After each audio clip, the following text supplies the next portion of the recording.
তব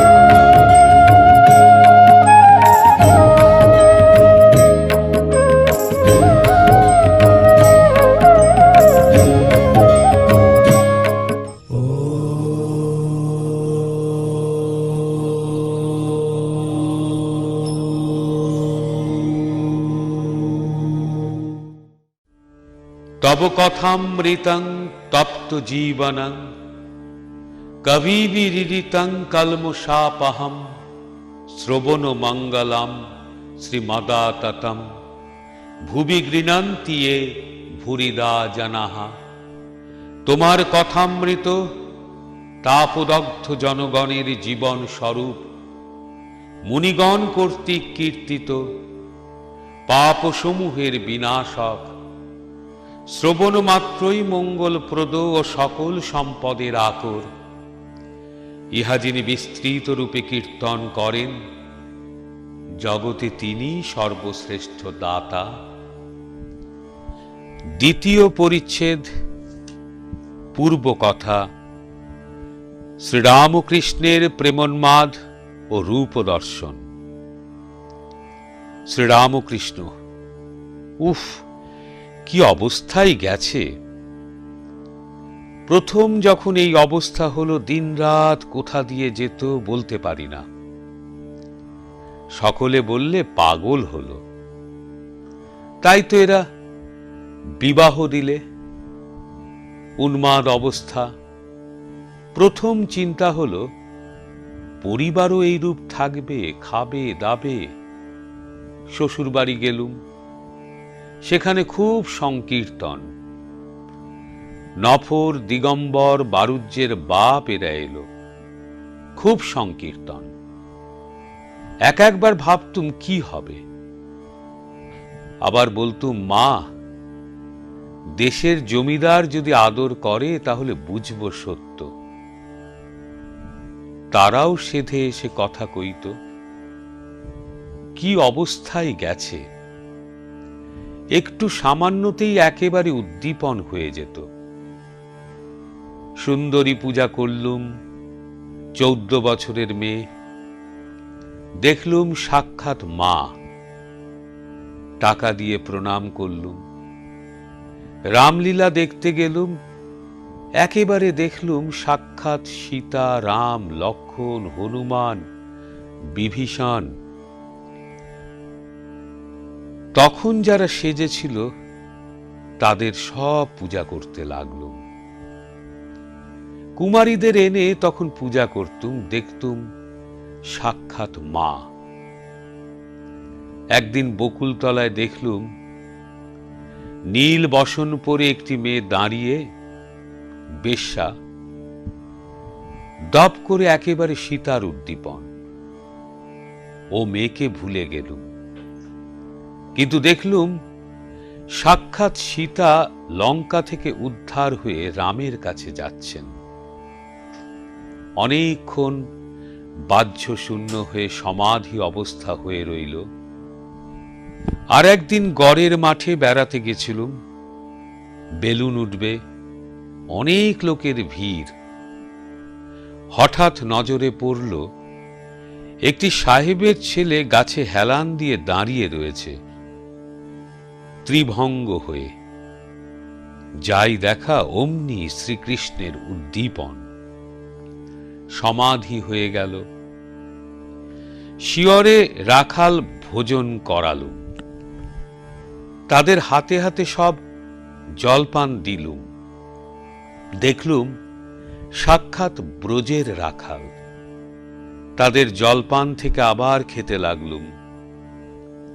প্রায় হুঁশ থাকত না। সেজবাবু জানবাজারের বাড়িতে নিয়ে দিন কতক রাখলে।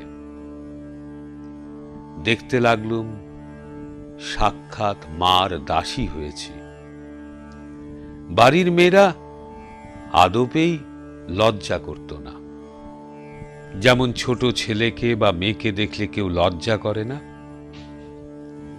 আন্দির সঙ্গে বাবুর মেয়েকে জামাইয়ের কাছে শোয়াতে যেতুম। এখনো একটু তাতেই উদ্দীপন হয়ে যায়। রাখাল জপ করতে করতে বিড়বিড় করত, আমি দেখে স্থির থাকতে পারতুম না, একেবারে ঈশ্বরের উদ্দীপন হয়ে বিহ্বল হয়ে যেত। ঠাকুর প্রকৃতি ভাবের কথা আরো বলিতে লাগিলেন, আর বললেন, আমি একজন কীর্তনিয়াকে মেয়ে কীর্তনীর ঢঙে সব দেখিয়েছিলুম। সে বললে, আপনার এসব ঠিক ঠিক, আপনি এসব জানলেন কেমন করে? এই বলিয়া ঠাকুর ভক্তদের মেয়ে কীর্তনিয়ার ঢং দেখাইতেছেন। কেহই হাস্য সম্বরণ করিতে পারিলেন না। তৃতীয় পরিচ্ছেদ। মণিলাল প্রভৃতি সঙ্গে ঠাকুর অহেতুক কৃপা সিন্ধু। আহারের পর ঠাকুর একটু বিশ্রাম করিতেছেন, গাঢ় নিদ্রা নয়, তন্দ্রার ন্যায়। শ্রীযুক্ত মণিলাল মল্লিক, পুরাতন ব্রহ্মজ্ঞানী, আসিয়া ঠাকুরকে প্রণাম করিলেন ও আসন গ্রহণ করিলেন। ঠাকুর তখনও শুইয়া আছেন। মণিলাল এক একটি কথা কহিতেছেন। ঠাকুরের অর্ধ নিদ্রা অর্ধ জাগরণ অবস্থা। এক একবার উত্তর দিতেছেন। মণিলাল, শিবনাথ নিত্যগোপালকে সুখ্যাতি করেন, বলেন বেশ অবস্থা। ঠাকুর তখনও শুইয়া, চক্ষে যেন নিদ্রা আছে। জিজ্ঞাসা করিতেছেন, হাজরাকে ওরা কি বলে? ঠাকুর উঠিয়া বসিলেন। মণিলালকে ভবনাথের ভক্তির কথা বলিতেছেন। শ্রীরামকৃষ্ণ, আহা, তার কি ভাব! গান না করতে করতে চক্ষে জল আসে। হরিশকে দেখে একেবারে ভাব। বলে এরা বেশ আছে। হরিশ বাড়ি ছেড়ে এখানে মাঝে মাঝে থাকে কিনা। মাস্টারকে জিজ্ঞাসা করিতেছেন, আচ্ছা, ভক্তির কারণ কি? ভবনাথ এসব ছোকরার কেন উদ্দীপন হয়? মাস্টার চুপ করিয়া আছেন। শ্রীরামকৃষ্ণ, কি জানো, মানুষ সব দেখতে একরকম, কিন্তু কারুর ভিতর ক্ষীরের পোর, যেমন পুলির ভিতর কলায়ের ডালের পোরও থাকতে পারে, ক্ষীরের পোরও থাকতে পারে, কিন্তু দেখতে একরকম।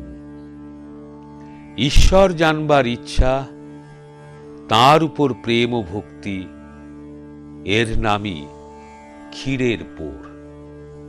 কথামৃত পাঠ আজ এ পর্যন্ত। কথামৃত পাঠ আবার আগামীকাল সকালে। ওং নিরঞ্জনং নিত্যমনন্তরূপং ভক্তানুকম্পাধৃত বিগ্রহং বৈ ঈশাবতারং পরমেশমিড্ডং তং রামকৃষ্ণং শিরোষা নমাম।